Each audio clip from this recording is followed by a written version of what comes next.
दोस्तों नमस्कार, मैं डॉक्टर विनोद। साथियों आज हम बात करेंगे ये जो समर सीज़न चल रहा है इसमें कौन-कौन सी वैक्सीन हमें अपने पशुओं में करवा लेनी चाहिए। साथियों डेयरी फार्मिंग में बहुत सारी ऐसी बीमारियाँ हैं जो आम तौर पे अपने देश में जो दुधारू पशु हैं उनमें हमें देखने को मिलती है, जिनके कारण अपने देश में किसान भाइयों का बहुत ज़्यादा आर्थिक नुकसान हमें देखने को मिलता है। लेकिन बड़ी बात क्या है, इन बीमारियों को हम अपने डेयरी फार्म पे कंट्रोल कर सकते हैं, इन बीमारियों से हम अपने डेयरी फार्म को बचा सकते हैं। तो कुछ तो बीमारियां हैं जिनका वैक्सीनेशन जैसे हम आमतौर पे भारत में करते हैं, जैसे ब्रुसेला की समस्या है, मुंह खुर की समस्या है, गलघोटू जिसको हम हेमोरेजिक सेप्टिसीमिया बोलते हैं, वो बीमारी है, ब्लैक क्वार्टर की बीमारी है। साथियों वैक्सीनेशन जैसे अभी जो मई का महीना चल रहा है, इसमें हमें एचएस बीमारी का वैक्सीनेशन ज़रूर करवा लेना चाहिए। एचएस बीमारी आम तौर पे हमें मानसून के सीज़न में देखने को मिलती है और इस बीमारी में जो बड़ी बात क्या है, इसकी जो 95% या हम कह सकते हैं भी 90% से ज़्यादा इसमें पशुओं की मृत्यु दर है। अगर किसी पशु में ये बीमारी आ जाती है, तो 90% से ज़्यादा चांसेस हैं कि उस पशु की इस बीमारी के कारण डेथ हो जाती है, मृत्यु हो जाती है। ये जो बीमारी है ये गायों भैंसों के जो रेस्पिरेटरी सिस्टम है उसको प्रभावित करती है। गाय की जो सांस लेने की अ, समस्या उसमें बढ़ जाती है, निमोनिया हो जाता है, गाय का जो गला है वहाँ पे सूजन आ जाती है। तो जिसके कारण जो अपने दुधारू पशु हैं उनकी इसमें मृत्यु होने के चांसेस ज़्यादा रहते हैं।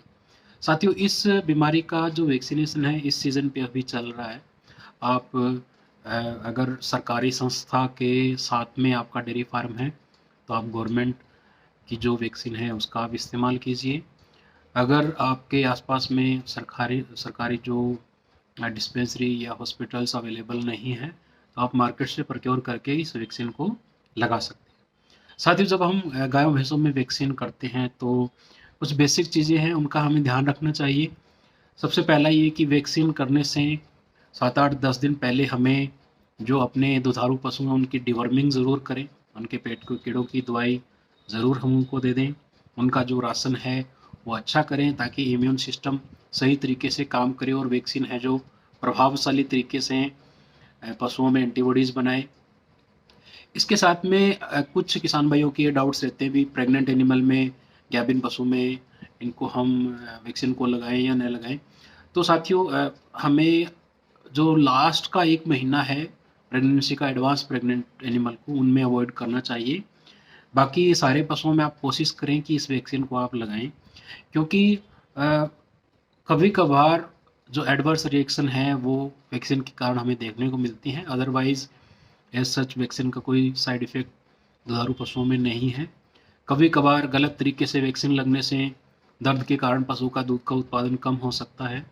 हमें ये देखना है भी अगर हमने गायों या भैंसों को वैक्सीन नहीं लगाई, तो बीमारी आने के कारण जो खर्चा है वो हमारा ज़्यादा है और अनफॉर्चुनेट केसेस में जो पशु उसकी डेथ भी हो जाती है, तो वो नुकसान हमें ज़्यादा है।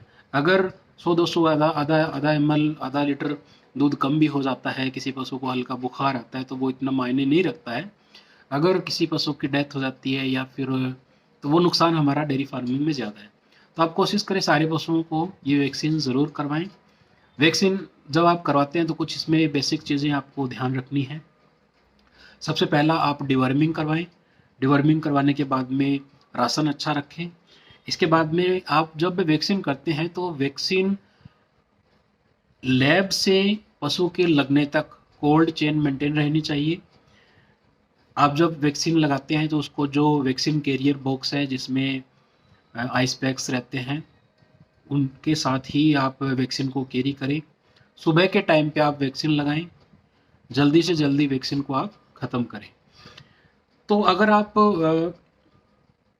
कोल्ड चेन मेंटेन करते हैं, एनिमल की जो इम्यून सिस्टम है वो अच्छा है, सुबह के टाइम वैक्सीन लगाते हैं, डिवर्मिंग आपने करवा दी, तो वैक्सीन के कारण जो एंटीबॉडीज़ हैं वो गायों में अच्छी बनेगी और बीमारी आने के चांसेस कम रहेंगे। कभी कभार आउटब्रेक होते हैं, तो उसमें अगर आपने अपने पशुओं को वैक्सीन लगा रखी है तो आपको आर्थिक नुकसान है जो ज़्यादा नहीं होता है।